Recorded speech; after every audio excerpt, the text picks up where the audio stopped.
now move on.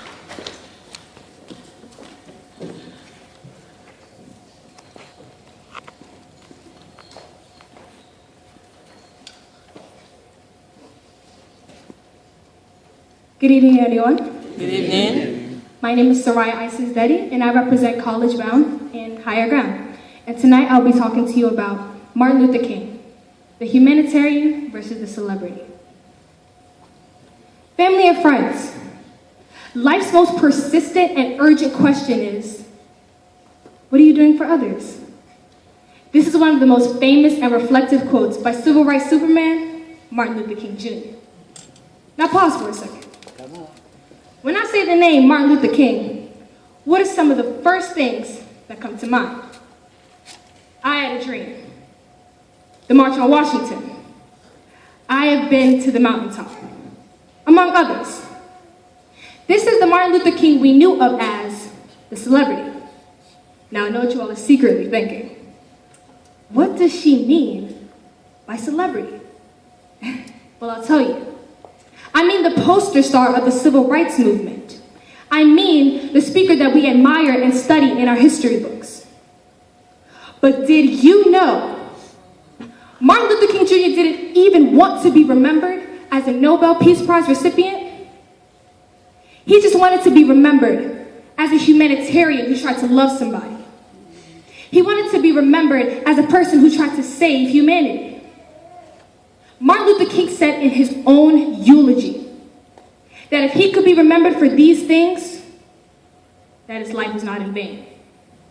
Meaning, if we only focus on him as the main civil rights activist or the recipient of the Nobel Peace Prize, then he believed that his own very life was lived in vain. But if we remember Dr. Martin Luther King Jr. as the Christian man who tried to love, fight injustice, and save humanity, then he felt as if he did the job God placed him on earth for. And he did indeed do that job. And he took us part of the way. He even told us that he has been to the mountaintop. And though he's not there to go there with us, he was our Moses. And it's our job as the Israelites to go all the way. Now, here's the hard part. If we only remember Dr. King as the celebrity today's society characterizes him to be, how would we muster up the courage or the grit to live up to his expectations? It would feel simply impossible. That is the exact reason why Martin Luther King didn't want to be the Kevin Hart of his time. It would make the dream seem unattainable and way too far to achieve.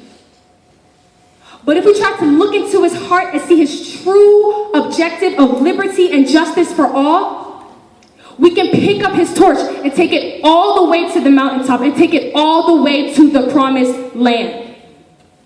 Martin Luther King saw the glory of the coming of the Lord, and it's our job as a people to get our mission straight and finish the mission that the King of Love has started. Now, he did his job, and he took us from where we started to third base. Now it's our job to take it all the way home, all the way to the promised land, all the way to that mountaintop. But how? How could we as a people attain the dream? How could I attain the dream? Well, according to Martin Luther King himself, if I cannot fly, then run.